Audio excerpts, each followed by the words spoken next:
ayat 5. Ya, Ayub 42 ayat 5. Hanya dari kata orang saja aku mendengar tentang engkau. Tetapi sekarang mataku sendiri memandang engkau. Saya baca terjemahan AYT. Aku sudah mendengar kabar tentang engkau hanya dengan telinga. Tetapi sekarang mataku telah melihat engkau. BIS. Dahulu pengetahuanku tentang engkau hanya kudengar dari orang saja. Tetapi sekarang ku kenal engkau dengan berhadapan muka. MPLT. Aku telah mendengar engkau hanya dengan telinga saja. Tetapi sekarang mataku telah melihat engkau. Nah, saudara, dari pengalaman Ayub ini, maka kita belajar. Ternyata tahu Tuhan hanya dari telinga, tahu Tuhan hanya karena orang bersaksi, itu ternyata tidak cukup untuk kita punya dasar yang kuat untuk mengenal Dia. Renungkan kalimat ini. Jadi perlu sekali saudara dan saya punya pengalaman pribadi dengan Tuhan. Itu yang kuat. Maka itu firman ini penting untuk kita pelajari. Saudara, saya tidak tahu berapa banyak di antara kita yang hari ini belajar via Zoom, Instagram, Facebook, maupun lewat rekaman audio, yang pernah ketemu orang, maaf loh ini, hamba Tuhan. Pelayanannya hebat. Tetapi suatu hari kita mendengar dia berubah. Aduh, ngeri sekali. Nah, izinkan saya memberi kesaksian. Tahun 85 saya kenal seorang mahasiswi ya di Belanda. Ya, orang dari Jawa Tengah. Dia ke Belanda karena diutus dapat beasiswa dari Pak Habibie. Waktu itu jadi menteri, ya Menristek. Waktu itu Habibie menguliakan ribuan orang-orang muda dari Indonesia ke puluhan negara di dunia untuk ngambil S2, ngambil S3-nya. Nah, saya kenal saudara ini, istri saya juga kenal, ya. Nah, pelayanannya hebat. Wih, kalau dia khotbah saudara, orang diberkati. Bahkan dia itu peka dengan Roh Kudus. Dia itu kalau menubuatkan tentang hidup seseorang, 96% itu pasti tepat. Pokoknya sampai orang itu takut kalau mau ketemu dia. Karena orang bilang, aduh, kalau ketemu dia bisa-bisa aku dibongkar ini dosa masa laluku semuanya. Sampai segitunya. Nah, dia itu sempat berapa kali pacaran, putus. Akhirnya dia lulus, pulang ke Indonesia. Masih pelayanan. Suatu hari, saudara, ini yang betul-betul mengagetkan. Suatu hari, semua kami yang mendengar kabar itu nggak percaya. Loh, saya telepon. Saya untuk meyakinkan. Ya, tahun itu belum ada WhatsApp, belum ada Facebook, belum ada apa-apa. Jadi nggak ada bukti-bukti. Maka itu saya telepon. Tapi teman-teman meyakinkan, nggak bisa, dia sudah berubah.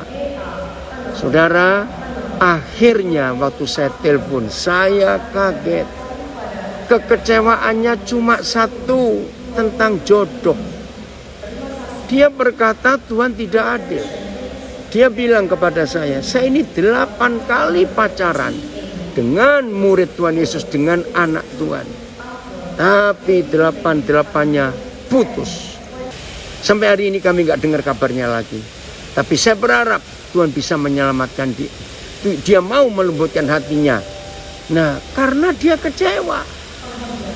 Dia tahu Tuhan, dia khotbah, dia melayani, dipakai Tuhan hebat. Tapi dia gak kenal Tuhan secara pribadi. Aduh, ngeri sekali. Contoh yang lain. Ada seorang, ya, ini teman baiknya Billy Graham. Waktu Billy Graham melayani, masih muda, umur 20-an, itu tahun 1940-an yang lalu.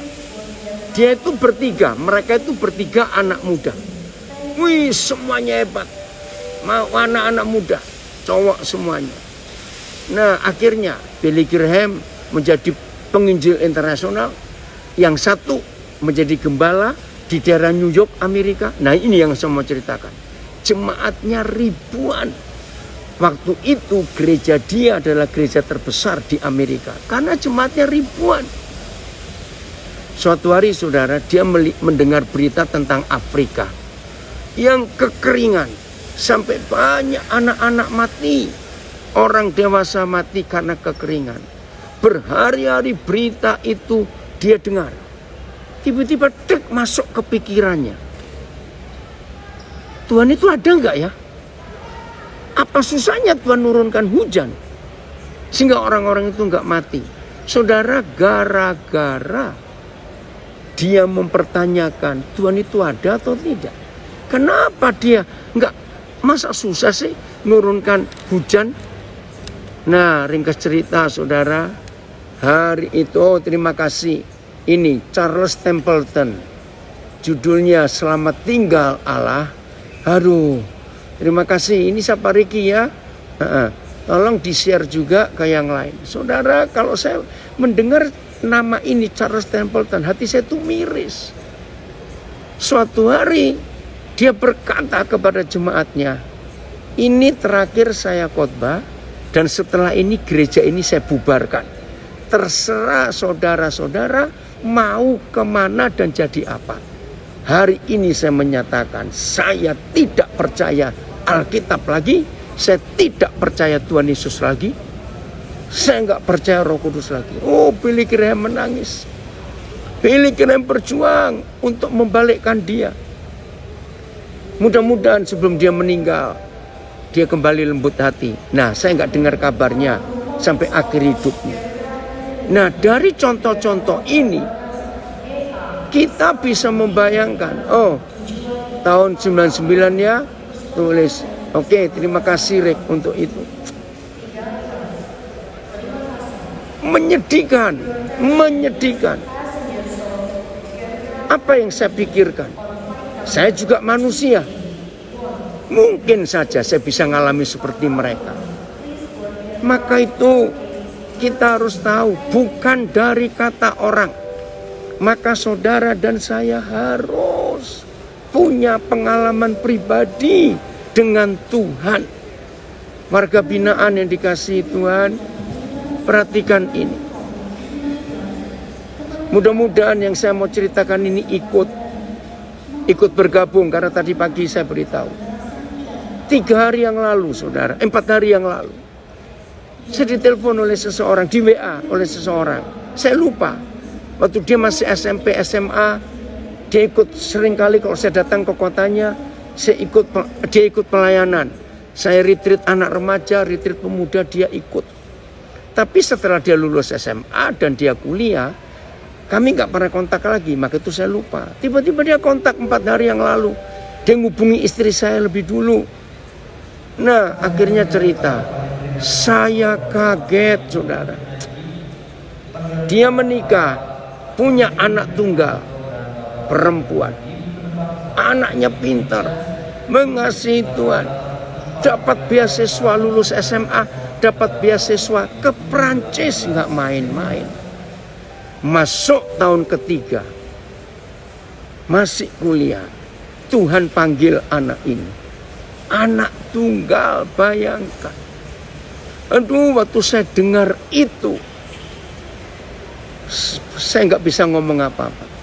Tapi yang luar biasa, iman mereka berdua, papa mama ini, tetap setia kepada Tuhan. Walaupun mereka penuh tanda tanya, kenapa Tuhan, kenapa? Anak satu-satunya. Lalu istri saya menghibur dia, menghibur mereka. Lihat, kami juga nggak punya anak kandung. Tapi kalian lihat, Tuhan beri kami anak-anak yang luar biasa. Ya udah, yang sudah kembali kepada Tuhan, biar kembali. Ayo, mulai hari ini kalian cari anak-anak yang terbuang di sekitar kalian. Nah, imannya luar biasa. Saudara, maka itu Masih ingat imannya Sadrak, Mesak, Abednego di Babel? Hari itu mereka mengalami ancaman. Kalau kamu tidak menyembah patung yang aku dirikan, lihat ada perapian. Nebukadnezar bangun sebuah gedung, bukan untuk ditinggali, tapi itu dapur. Apinya gede sekali. Nah, begitu mereka bertiga melihat dapur api itu, harapan Nebukadnezar ketiga saudara ini menyangkal imannya dan menyembah. Tapi kitab Daniel menulis, saudara perhatikan, ketika Nebukadnezar memberi kesempatan sekali lagi, apakah kalian mau sujud? Karena di lapangan yang ribuan orang menonjol sekali, yang lain sujud, tiga ini berdiri. Ya kelihatan bukan dari jauh, karena semuanya sujud, tiga ini berdiri. Dengan marah Nebukadnezar berkata, aku beri kesempatan kalian sekali lagi, sembah patung ini dan sangkali Tuhanmu. Alkitab menulis, maka itu inilah iman yang perlu kita miliki. Mereka berkata begini kepada Nebukadnezar, sekalipun Tuhan yang kami sembah tidak menolong kami, jangan harap raja, kami akan menyembah patung yang raja buat. Wih, murka. Alkitab menulis, maka raja membuat api panasnya 7 kali. Terima kasih Riki. Lihat ini Daniel 3 ayat 17. Jika Tuhan yang kami puja sanggup melepaskan kami, maka ia akan melepaskan kami dari perapian yang menyala-nyala itu dan dari dalam tanganmu ya raja. Terus ayat 18-nya, ini iman yang luar biasa. Ya, betul, kita harus jadi berkat setiap waktu yang ada. Ayat 18. Tetapi seandainya tidak, lihat iman mereka. Tetapi seandainya tidak, terima kasih Tuhan. Hendaklah Tuanku mengetahui ya raja, bahwa kami tidak akan memuja dewa Tuanku dan tidak akan menyembah patung emas yang Tuanku dirikan. Maka meluaplah kegeraman Nebukadnezar. Air mukanya, wajahnya berubah terhadap Sadrak, Mesak, dan Abednego. Lalu diperintahkannya supaya perapian itu dibuat 7 kali lebih panas dari yang biasa. Ayo, kalau kita menghadapi tantangan seperti ini, saudara, kita harus sadar, apakah kita akan tetap setia? Ini masalah yang kita harus siapkan dalam hidup kita. Maka itu pengenalan kita kepada Bapa di surga itu bukan dari kata orang, tetapi harus dari pengenalan diri sendiri, pengalaman diri sendiri. Bukan cerita orang, bukan. Petrus adalah salah satu contoh yang kecewa ketika Tuhan Yesus mati. Apalagi sampai dikuburkan. Petrus kecewa. Dan kekecewaannya berlanjut. Walaupun Tuhan Yesus sudah bangkit dan dia bertemu dengan Tuhan Yesus secara pribadi, kekecewaannya berlanjut. Dari mana kita tahu?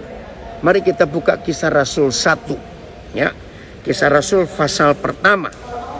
Maka itu hati-hati, yang kumpul Tuhan Yesus bertahun-tahun masih belum bisa mengenal secara pribadi Tuhan. Jangan itu terjadi dengan kami semua.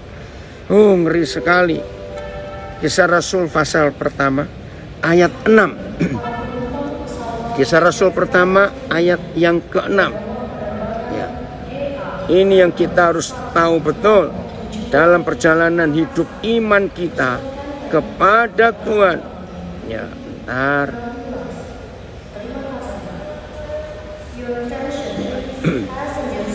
Udah? Saudara harus simak baik-baik firman ini. Maka bertanyalah mereka yang berkumpul di situ. Siapa mereka itu? Adalah murid-murid Tuhan Yesus. Dan termasuk Petrus ada di situ. Ada orang yang tanya di Instagram, kalau ada orang yang kepahitan sampai memutuskan jadi ateis, apa harus kita lakukan? Karena saya ada beberapa teman yang seperti itu. Ya, yang pertama, coba cari sebabnya kenapa dia kepahitan, ya. Lalu yang kedua, biar kita belajar dari orang-orang itu. Yang ketiga, tetaplah bersahabat dengan mereka. Siapa tahu hati mereka lembut waktu saudara masih bersahabat dengan mereka. Nah, sisanya kita minta Roh Kudus yang memulihkan hati mereka. Ayo kembali ke Kisah Rasul 1 ayat 6. Jadi Petrus pun ada di situ. Ya. Maka bertanyalah mereka yang berkumpul di situ. Jadi ada Petrus, ini murid-murid, 120 murid yang kumpul. Tuhan Yesus, maukah engkau pada masa ini memulihkan kerajaan bagi Israel? Saudara perhatikan, mereka enggak memanggil Yesus itu guru. Mereka memanggil Tuhan. Seharusnya kalau mereka sudah bisa memanggil Tuhan, bukan guru, berarti iman mereka kan luar biasa. Tapi ternyata tidak. Maka itu betul kata Matius 7 ayat 21.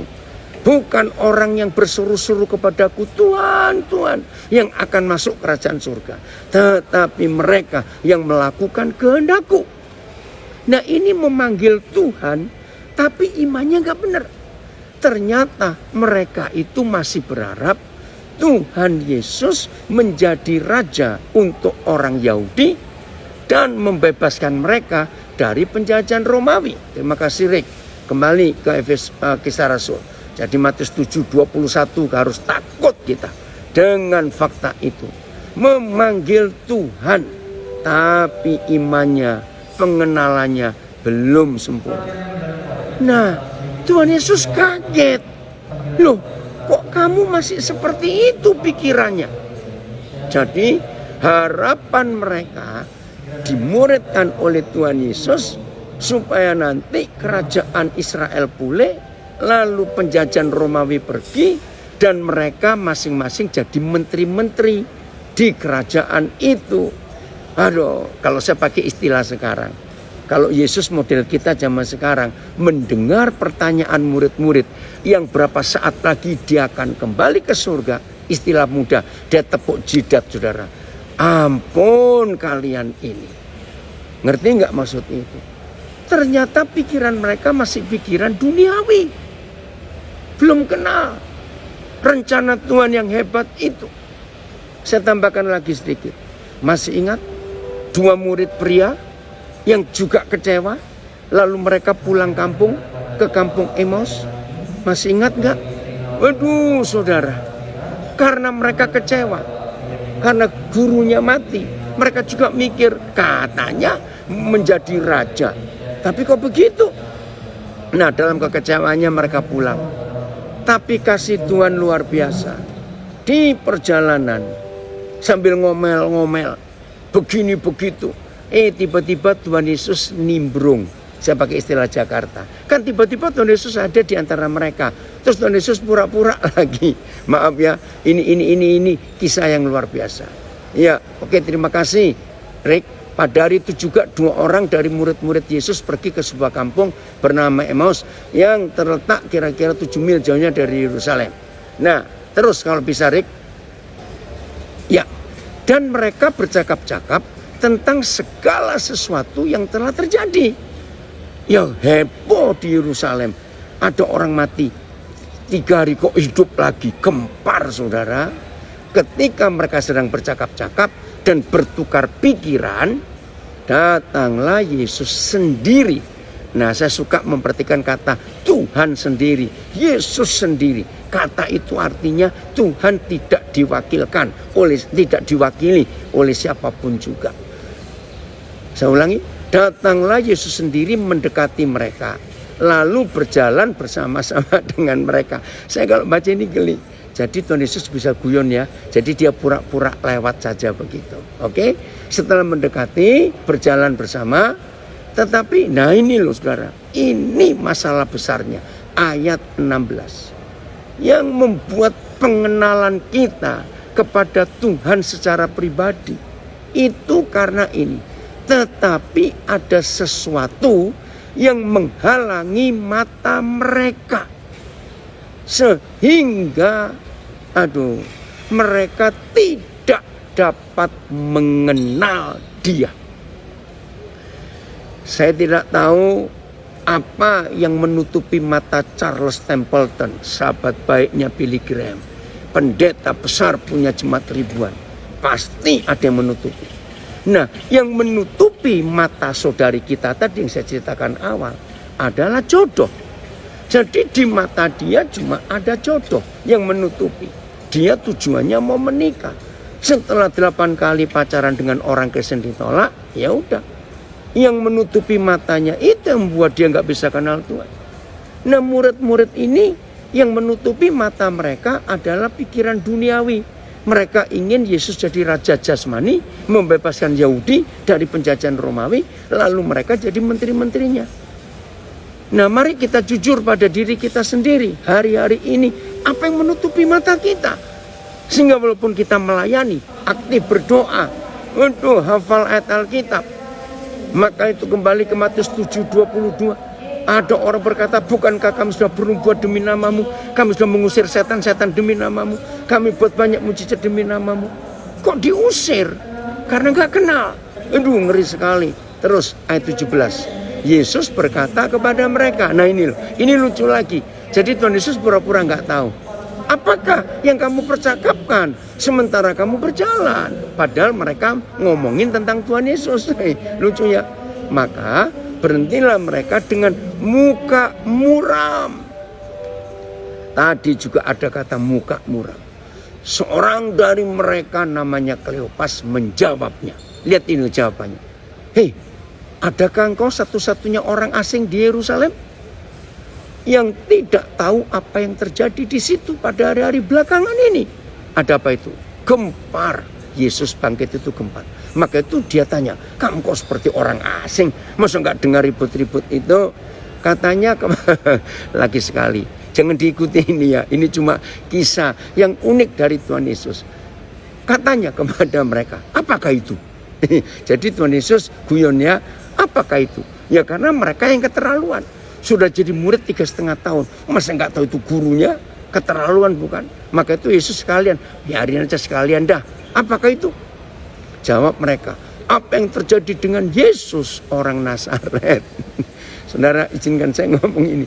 Kalau Yesus model saya, ini orang Jawa bilang, tak dudul ndase. Gitu loh. Saya kan dudul apa ya? Saya kan gitu loh. Kamu ngomongin orang, aku yang kamu omongin sekarang ini. Tapi Yesus nggak begitu. Ya, terus mana tadi? Apa yang terjadi dengan Yesus orang Nazaret? Nah, tanya toh, dia adalah seorang nabi yang berkuasa dalam pekerjaan dan perkataan di hadapan Tuhan dan di depan seluruh bangsa kami. Ampun. Saudara dengar jawaban mereka. Lagi sekali, saudara dengar jawaban mereka. Berarti mereka tahu siapa Yesus itu, mereka tahu. Maka itu mereka berkata dia adalah seorang nabi yang berkuasa dalam pekerjaan dan perkataan di hadapan Tuhan dan di depan seluruh bangsa kami. Sebetulnya kalau kita membaca iman mereka, nggak perlu mereka meragukan siapa Tuhan Yesus. Karena mereka bisa berkata, saya ulangi lagi ya perkataan ini. Dia adalah seorang nabi yang berkuasa dalam pekerjaan dan perkataan di hadapan Tuhan dan di hadapan seluruh bangsa kami. Tetapi imam-imam kepala dan pemimpin-pemimpin kami telah menyerahkan dia untuk dihukum mati. Dan mereka telah menyalibkannya. Nah ini. Lihat itu ya, ayat yang ke-21. Saudara, sambil kita membaca ini, mari kita periksa hati kita jujur. Padahal kami dahulu mengharapkan bahwa dialah yang datang untuk membebaskan bangsa Israel dari penjajahan Roma. Tetapi semuanya itu telah lewat 3 hari. Sejak semuanya itu terjadi, masih cerita lagi. Tetapi beberapa perempuan dari kalangan kami telah mengejutkan kami. Pagi-pagi buta mereka telah pergi ke kubur dan tidak menemukan mayatnya. Lalu mereka datang dengan berita bahwa telah kelihatan kepada mereka malaikat-malaikat yang mengatakan bahwa Yesus hidup. Dan beberapa teman kami telah pergi ke kubur itu dan mendapati bahwa memang benar yang dikatakan perempuan-perempuan itu. Tetapi dia tidak mereka lihat. Lalu Yesus berkata kepada mereka, "Hai kamu orang bodoh, betapa lambannya hatimu sehingga kamu tidak percaya segala sesuatu yang telah dikatakan para nabi. Bukankah Mesias Yesus menderita semuanya itu dan masuk dalam kemuliaannya?" Harusnya kalau saudara dan saya jadi murid Yesus itu, kan ingat bukan? Itu kan sudah sering kita dengar. Kira-kira 3 kali loh Tuhan Yesus ngomong, "Aku harus masuk Yerusalem, ditangkap, diadili, disiksa, dibunuh, mati, dikuburkan, tapi hari ketiga bangkit." Harusnya kan mereka ingat ini. Lalu Yesus menjelaskan kepada mereka, ini lebih gila lagi saudara. Lalu Yesus menjelaskan kepada mereka apa yang tertulis tentang dia dalam seluruh kitab suci. Ayo hitung kira-kira berapa jam ini. Ya, perhatikan. Yesus menjelaskan kepada 2 orang sambil jalan. Mulai dari kitab-kitab Musa, jadi Kejadian sampai Ulangan, dan segala kitab nabi-nabi. Berarti dari Yesaya sampai Maleaki. Kira-kira ini khotbah berapa jam? Tapi gak ngerti juga. Aneh bukan? Tuhan tolong kami. Ampuni kami. Kami gak mau seperti ini Tuhan. Kami gak mau. Kami ingin punya pengalaman seperti Ayub. Bukan karena kata orang kami tahu Tuhan. Bukan karena kami mendengar kesaksian cerita. Tapi kami ingin mengalami sendiri siapa Tuhan dalam hidup kami. Kami berdoa dengan sungguh-sungguh. Kami gak mau seperti ini Tuhan. Tolong kami. Ampuni kami. Aduh saudara, ini menyedihkan sekali. Berapa jam Tuhan Yesus ngajar dari seluruh kitab Musa sampai kitab nabi-nabi. Masih gak percaya dan gak tahu yang ngomong ini siapa. Oh, ngeri sekali bukan?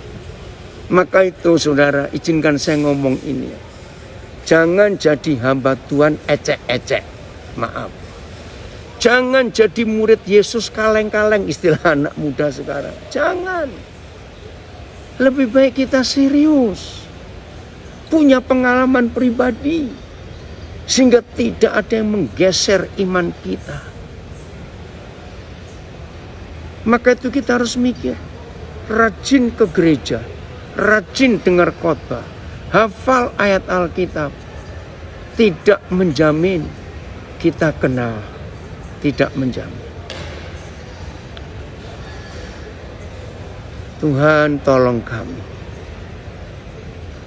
Ngeri ya. Maka itu apa yang kita pelajari hari ini. Kalau itu bisa terjadi dengan sahabat saya. Pelayan itu. Kalau itu bisa terjadi dengan Charles Templeton. Kalau itu bisa terjadi dengan murid-murid Tuhan Yesus yang langsung dimuridkan. Maaf, saya bukan menghakimi. Percayakah itu pun bisa terjadi dengan kita? Maafkan saya. Maka itu penting sekali saudara, pengenalan kita kepada Tuhan. Harus kita perdalam setiap saat.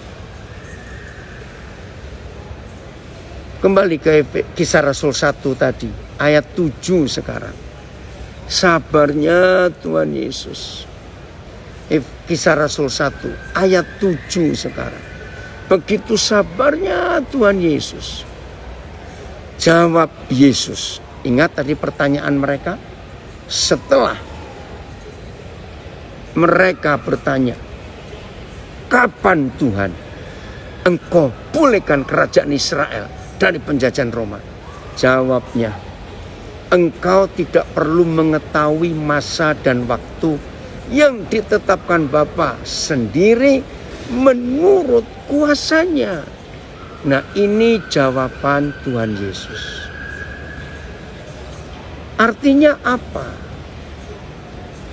Jangan sibuk, jangan panik dengan kepentingan-kepentingan urusan pribadi kita. Maaf warga binaan, kalau memang Tuhan buka jalan, ada yang menolong sehingga ada peninjauan kembali, saudara dapat kesempatan untuk PK. Atau saudara dapat janji, ada yang bantu untuk bisa dapat remisi atau meringankan hukuman. Tapi tetap yang kita harapkan adalah dari Tuhan sendiri, bukan dari manusia. Kita bisa kecewa. Maka itu kalau kita hidup sungguh-sungguh melekat kepada Tuhan, jaminan luar biasa. Kita belajar begini, saudara. Hidup Yusuf, aduh itu luar biasa. Anak muda, dia mulai mengalami penderitaan itu umur 17 tahun. Saya ulangi, dia mengalami kesusahan hidup itu mulai umur 17 tahun. Ketika dia mendapat visi bahwa dia akan jadi orang hebat. Sampai 11 saudaranya, 10 kakaknya, mama papanya itu akan menyembah dia. Nah, kakak-kakak mana yang gak tersinggung dengan pernyataan itu? Mulailah siksaan terjadi dalam hidup Yusuf.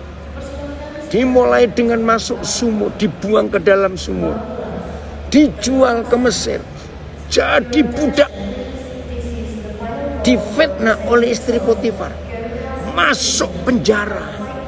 Aduh, tempat tahanan raja-raja, tahanan politik. Mazmur 105 ayat 18, lehernya Yusuf dirantai, kakinya juga dirantai. Dia nggak salah. Saudara, aduh, layak nggak kalau Yusuf ngomel, memberontak, menyalahkan Tuhan? Apalagi saya pakai istilah ini, maafkan saya. Ya, terima kasih Rick. Mereka mengimpit kakinya dengan belenggu, lehernya masuk ke dalam besi, ngeri. Ayo, nggak salah warga binaan. Saya percaya nggak ada di antara kita yang pernah dipenjara seperti Yusuf, leher dirantai, kaki dirantai. Saya percaya nggak ada. Ya, selayaknya Yusuf protes dan marah. Maaf, bisa nggak Yusuf berpikir begini? Tuhan, seandainya ayat 2 ya, umur 17. Tuhan, seandainya aku tahu, maaf ya, ini manusia saya. Seandainya aku tahu, ketika aku taat kepada perintah Tuhan untuk tidak berzina dengan istri Potifar, dan hasilnya aku dipenjara dengan tidak adil ini. Maaf lagi sekali. Bisa nggak Yusuf berpikir, kalau begitu lebih baik aku berzina hari itu, maka nasibku tidak seperti ini. Betul nggak? Maka itu saya berkata, untung Yusuf bukan orang Indonesia. Lu maksudnya apa? Ingat, Potifar, kalau saya tidak salah, itu ranking 3 atau ranking 2 dari kerajaan Firaun. Jadi dia itu pejabat tinggi. Maaf, ada istri pejabat tinggi, ini orang Indonesia. Maaf. Kalau nggak setuju nggak apa-apa. Orang Indonesia kalau dapat kesempatan, apalagi istri pejabat tinggi, diajak begini begitu, Yusuf bisa alasan, Tuhan bukan aku loh Tuhan. Itu kan dia ngajak aku, maaf ya. Kira-kira bagi pikiran orang Indonesia, nasib Yusuf akan berubah enggak kalau dia memenuhi keinginan istri pejabat tinggi? Maaf saya.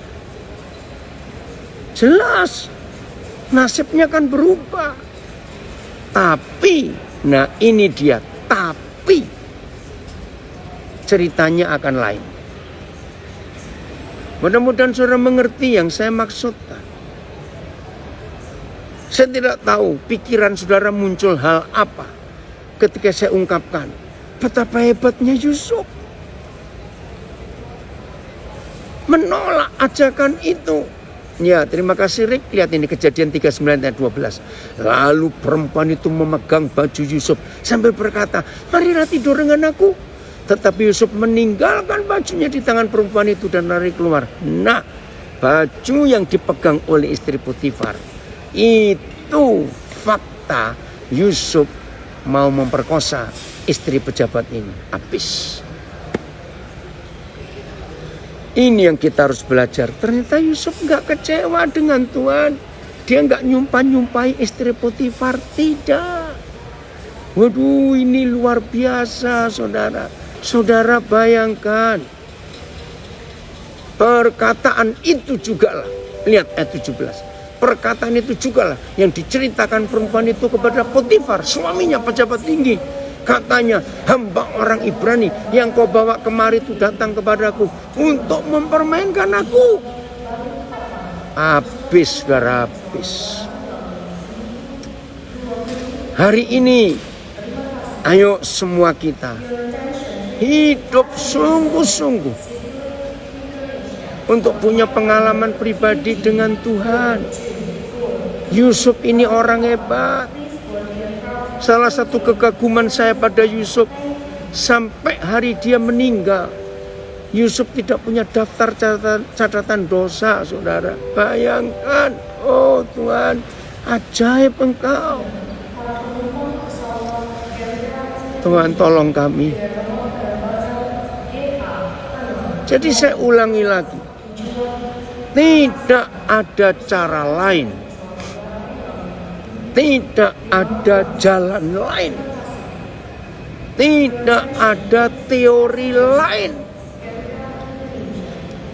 yang membuat saudara dan saya bisa mengenal Tuhan secara pribadi, kecuali Tuhan ajak saudara dan saya masuk ke perjalanan hidup yang penuh petualangan iman. Dengar saya pakai kalimat ini. Tidak ada cara lain, tidak ada teori lain, tidak ada jalan yang lain untuk saudara dan saya bisa punya pengalaman mengenal pribadi secara pribadi kepada Bapa di surga. Selain kita siap diajak berjalan dengan Bapa. Di jalan yang berliku, di jalan yang curam, di jalan yang terjal, di jalan yang menanjak, di jalan yang macam-macam. Masuk dalam petualangan iman tiap hari. Amenkan ini. Dengan seperti itu, maka kita makin kenal Bapa. Lalu apa kesimpulannya? Berarti kalau saudara dan saya menyetujui prinsip ini, bahwa pengenalan kita kepada Tuhan itu hanya dengan satu cara. Bapa akan ajak kita jalan yang berliku, yang gelap, yang terjal, yang curam, yang menanjak, yang menurun. Itulah jalan petualangan iman. Betul? Ini ada komen dari hamba Tuhan dari Denpasar. Tidak ada waktu kosong. Tidak ada waktu kosong untuk memberitakan firman. Karena waktunya semakin dekat, betul. Nah, apa kesimpulannya? Kalau saudara dan saya berkata amin dan ya, kalau kita harus berjalan dalam petualangan iman, yang jalan berliku, terjal, menanjak, gelap, turun, dan macam-macam, maka satu saja yang kita harus miliki, bersahabatlah dengan kesulitan, ketagihanlah, dengar ya, ketagihanlah dengan penderitaan. Aduh, ada yang ngamen gak kira-kira ya? Jadi kalau saudara dan saya siap menikmati penderitaan, maka itu saya sering berkata tentang Yusuf, motonya Yusuf, nikmatilah ketidaknikmatan itu dengan senikmat-nikmatnya. Maka kita akan makin mengenal Papa. Dari Brisbane ada komen, bersahabatlah dengan kesulitan, ketagihanlah dengan penderitaan. Makasih nak, ini anak saya dari Brisbane nulis itu. Saya baca lagi ya, keren ya. Bersahabatlah dengan kesulitan, ketagihanlah dengan penderitaan. Betul. Senta luar biasa, haleluya. Itu hidup kita. Makasih Rick untuk kamu menayangkan juga di Zoom. Nah ini Tuhan. Betul, Raymond anak saya dari Nabire, bersahabatlah dengan kesulitan. Amin. Itu indah. Karena Tuhan harus membawa kita. Jadi saya harus katakan, justru kenikmatan hidup, saya ulangi, justru kenikmatan hidup. Ari, engkau dengar ya? Hidup yang mudah, hidup yang mulus, hidup yang smooth. Pokoknya semuanya aman, semuanya teratur, semuanya tersedia.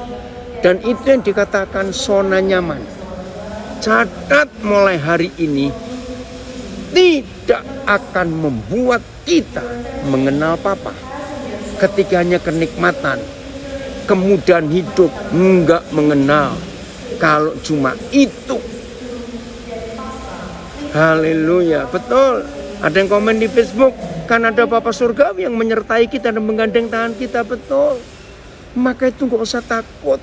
Kalau Papa menuntun kita di jalan yang berliku, jalan yang terjal, jalan yang menanjak, jalan yang curam turunnya, jalan yang gelap, jangan takut.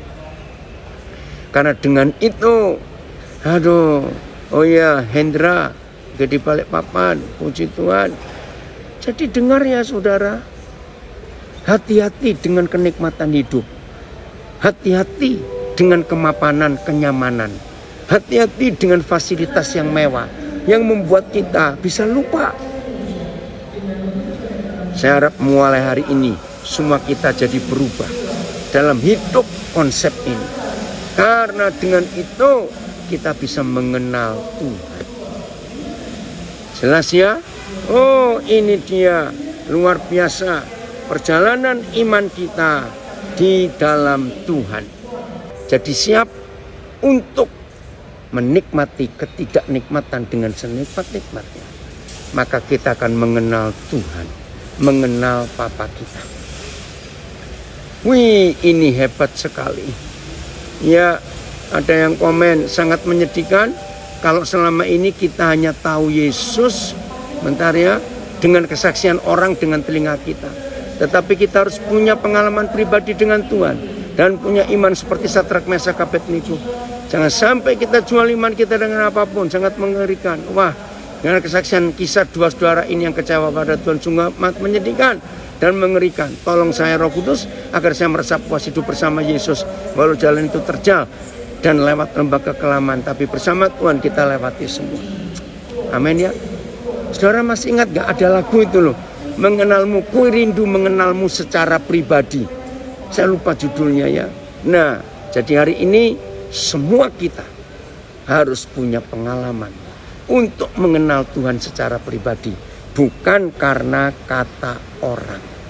Maka kalau ini ada dalam hidup kita, hebat. Ayat terakhir, Filipi 3 ayat 10. Filipi 3 ayat 10. Biar ini jadi beban kita semuanya. Filipi 3 ayat 10. Terima kasih yang mendoakan saya. Sekarang saya akan ke Medan ya. Yang ku kehendaki bukan jadi pengkhotbah hebat, jadi pembuat mujizat, bukan. Yang ku kehendaki ialah mengenal Dia dan kuasa kebangkitannya dan persekutuan dalam penderitaannya, di mana aku menjadi serupa dengan Dia dalam kematiannya. Jadi tidak ada hal yang lain yang kita rindukan. Miliki iman Paulus. Ya. Jadi ini yang Tuhan rindukan atas kita. Oh, ajaib Tuhan kita. Oke ya. Tuhan Yesus memberkati kita semuanya.